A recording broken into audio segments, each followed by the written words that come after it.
This is the There Is Another Way podcast from SpencerBruce.com. Making life work as a creative. Hi there, boys and girls. Brucey here. How are you all doing out there? I hope you are all safe and well again during these strange times that we are currently living in. Here I am again with another There Is Another Way podcast. I won't say weekly because, as you know, we haven't been relatively weekly at the moment. With all the things that are going on in the world, it's been a little bit difficult to commit to the podcast and going out weekly because everything has been a little bit upside down, to say the least. But we are back and the podcast is still going ahead. Don't worry, we haven't disappeared off the face of the planet or anything. It's just the last couple of weeks have been a little bit tricky to get down and knuckle down and get a podcast out to you guys. But hopefully that will all have changed now and I will be back and podcasting to you. One of the other things that I have been taking into account is that I feel that the podcast is changing in direction a little bit, or at least needs to change direction a little bit. When I first started the podcast many years ago, we were talking about ways of making your life work outside of the 9 to 5, looking at creative solutions, looking at being creative and everything that went alongside that. Now, as we've entered 2020, and I'm sure you can all appreciate, the world is a little bit different now. In fact, it's a very, very different place than it was 5 years ago. And I feel that the podcast needs to reflect and adjust to that. Since that time, some of the suggestions and advice that I've been giving out over the course of the podcast, those things have changed. So if you go back to some of the early episodes, some of those ideas and concepts may not be applicable at the moment. Alongside that, we are entering a period, particularly in the UK, and I'm sure this is happening worldwide, where the creative industries are in a weird state because of the COVID lockdown. There are some areas of the industry, particularly in the live sound, music performance, live performance, theatre, arts, music, television production, film production, which are kind of almost wiped out at the moment because these activities can't happen. Now, I know that there are a lot of motivated people out there, a lot of motivated people trying to find creative, ironically, ways of making this happen and making the show come on, but it's quite difficult at the moment to see how some of these areas of the industry are going to carry on. They will be back though, there's no doubt. As soon as this fog lifts, as soon as this weird state lifts, that people will want to go out, they will want to see music and want to stay theatre. But it's how long people who are relying on that as a source of income can go without having any income. That's the main problem at the moment. And it seems, particularly in the UK, that the government here does not really want to support the arts. They never, under a Conservative government, there's never really much support for the arts and creativity. Ironically, given that it brings in billions and billions of pounds to the UK economy every year, it's one of the things that around the world look to us for. You know, we've lost our status a lot in the last 5 years, even longer, but there are certain areas that we really excel at, and arts and culture is one of them. Yet the government feel that this is an area that needs to be undermined, underfunded. You can only look at the fact that even before COVID, art subjects in schools were being abolished. Arts teaching, humanities teaching is something that was always put to the side and kind of written out. There was no need for music, there was no need for drama, which I feel is one of the biggest mistakes that we could possibly do. Whilst you may think that music is having some fun, making some noise, and drama is just talking and acting and it's not really worth anything, ironically, the government wants to train people to become kind of corporate robots that they want to put into companies. And when you're in a company, you then have to learn a lot of the skills that you may have learned in music or in drama, such as presenting, being able to speak, being able to dictate, being able to work as a team. If you're in a school band, you're part of a team, and you realize and learn very early how important it is to listen to other people, be conscious of what's going around the room. And to take these simple skills away from children, I think is a real curse. Also, getting through the door, the one thing that everyone has to do to get through the door to getting a job is doing an interview. Being a drama student, even for a couple of months, and doing that will give you some confidence in the ability to speak to others, to be able to think, to be able to judge the situation and to be able to talk. But again, we are doing away with that, which is a real shame. And as of no surprise, as I said, the government, it is suggesting that artists and musicians go out there and find new work in COVID. And I think that is, kind of shocking when we will be relying on the creative industries. Anyway, I've gone a little bit off on topic there to a kind of a political rant. But where I'm getting to with this is, as I said, the podcast has changed a little bit. And the ways of being able to generate passive income have definitely changed.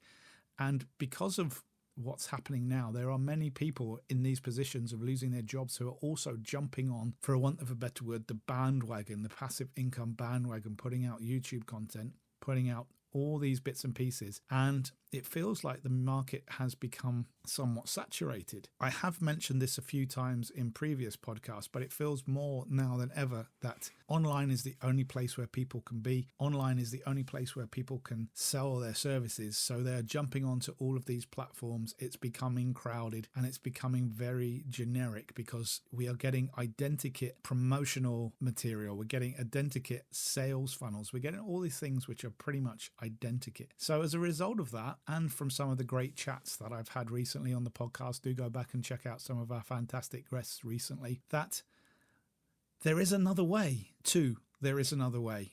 So we started off looking down one channel and the way that we could develop our businesses, develop our creative ideas. And now it's time, I think, to maybe look at the next there is another way. How can I move on from where we are in 2020, the end of 2020 going into 2021? How can I find work? Should I be starting my own business? Should I be being creative? To all of those questions, I would say yes. Hopefully now, for some of you that are out there, perhaps you are having or starting to have a little bit more time that you can pursue some of these creative interests, time that you can start maybe thinking of a creative business. But I think one of the things that comes out of the whole COVID experience is the world is contracting. Shall I say that again? The world is contracting a little bit. Things are getting smaller. We're going through a contraction period. And out of that, there are opportunities. It just may not seem that they are completely obvious at the moment. One of the things I'm starting to think and, really see is the return back to small and local. Now, the internet has given us the sense that we can create a global business, a global place to put our creative works and wares. But if any of you have tried this, maybe over recent years, maybe not had the success that you want, I think because whilst the marketplace is vast, connecting with people has become harder and harder in amongst all the noise. So it now feels like now is the time to contract back in and start with those around you, looking at your local groups, looking at local people to you in your vicinity and using the old methods. Sometimes we realize in life that everything is circular and we always come back to some of the old methods of doing things. And that is, in a sense, talking to people you know, connecting with people you know, connecting with people close to you and seeing how you can help them or if they are interested in what you are doing. Make it personal, make it small and make it personal. I believe now, and I'm starting to believe, and that's how I'm shifting what I am doing back into making things smaller and more personal. There is another way. And again, I'm going to show you the proof in the pudding that hopefully this is going to work out for me and I will give you an update. As always, wanting to be truthful with you on the podcast, I have seen on some of my passive channels a kind of decrease, particularly since the beginning of COVID, because there just seems to be more content out there and perhaps I have not connected in the way that I'd hoped I'd connected with some people. That won't stop me trying, but it is not the easy way, if it ever was an easy way, but it's not there is another way of 5 years ago. It requires a lot more precision now and a lot more of a unique niche idea. Take, for example, where I started doing guitar lessons. This area of YouTube is now saturated. You can find 1 million people all showing you how to play Hotel California, all correctly, all wonderful, and it's all great and good. So if somewhat you read in a book somewhere, you want to start a side hustle, maybe put some guitar lessons online, I would probably at the moment advocate against doing that because it's oversaturated. But where there seems to be a gap in the market, YouTube is really good for finding how-to videos, technique videos, learn something, learn a skill, learn how to make something, learn how to do Excel, learn how to program, all skills which are really useful. And as I said, there's 1,000 people showing you how to do it, and you pick your favorite one or the one that YouTube suggests to you, and they hopefully make a little bit of cash off it.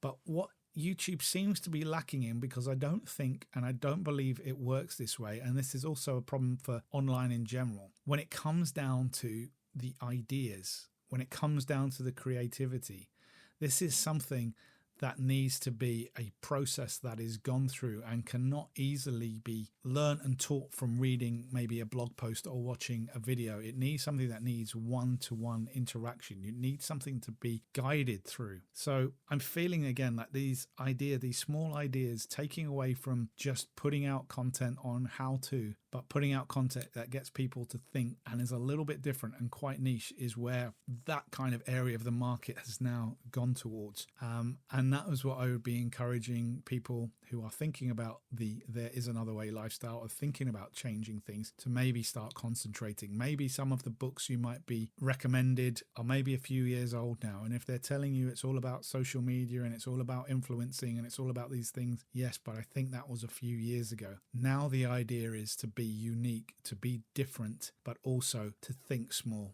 I want to be maybe the first person to advocate that, and maybe the first person to suggest thinking small. But again, we're trying to buck the trend and hide away from the rest of the curve and what everyone else is doing. I always got some good advice many years ago. It's, where everyone else is hurrying towards, sometimes it's worth looking in the other direction, because that's where the opportunities are. And as a result of that, I am going to be announcing a new project that's coming along soon. It is more of a creative business project, and I will be updating you on the next podcast when hopefully the whole website has gone live and there are some things out there for you to look at. But watch this space. I am changing, I am adapting, because some of the things that have gone before in the past have stopped. It goes back to one of the very first episodes and looking at pots of cash. I've always advocated that you have a couple of different pots of cash going that you can easily switch between, and you're not fully reliant on one or the other. But currently, for some of us, some maybe more than one or two or three of those pots has disappeared almost overnight thanks to COVID. So you have to find other pots.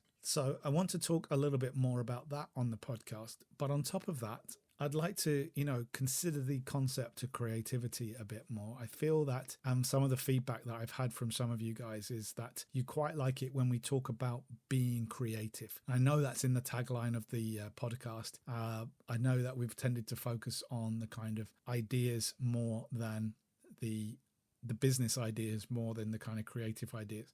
But watch this space. That is duly noted. And as we move on, we will be concentrating a bit more on the creative flow and looking at creative methodologies going forward. Of course, still hoping to have some guests on. That seems to be another popular area for you guys. So again, looking forward to getting some new guests on. If you have any suggestions for guests or people you'd like me to try and contact, please do head over to the Facebook group. There is Another Way podcast. Leave a comment there. Leave us a thumbs up. Leave us a like. That would be greatly appreciated. Also, if you want to head over to iTunes and give us either a 5-star or a 1-star rating, nothing in between. You either love us or you hate us. That's all I want to know. Please do that. That means a lot for the podcast and would be really useful for us. The other thing I would like to do is encourage you, the listener, to contribute to the actual podcast as well. So I'd love to know and hear your questions or thoughts about how you are surviving, how you are going through this current process, where you think the future lies, what you think the future might hold, and where you think your creative ideas and businesses are going. And finally, when it comes to the world of podcasts, I love podcasts. There are so many amazing podcasts, and audiobooks are one of the things that have really helped me get through the whole COVID experience. They've been there every day. They've been my little escape. Go and listen to my book, listen to my podcast, something that's kept me really, really happy throughout. But I also realized they are a big commitment from the listener. So one of the things and some of the feedback I've got is I'm going to try and keep the podcast shorter. In this new format, we're going to be talking a lot more about creativity and setting creative exercises. And as a result of that, I'm going to try and trim the podcast down a little bit. So you get punchy advice-led information that you can go and try out by yourself, but then you're not overwhelmed with a ton of concept. Now, of course, I'm pretty sure on one or two of them I might go off on a rant. I love a good rant. Or, there might be some that are extended, and if we have a guest interview, they, of course, will probably be extended episodes. But on the whole, they're going to be a little bit shorter than the usual half an hour or so. At which point, that's probably a good point to wrap this up.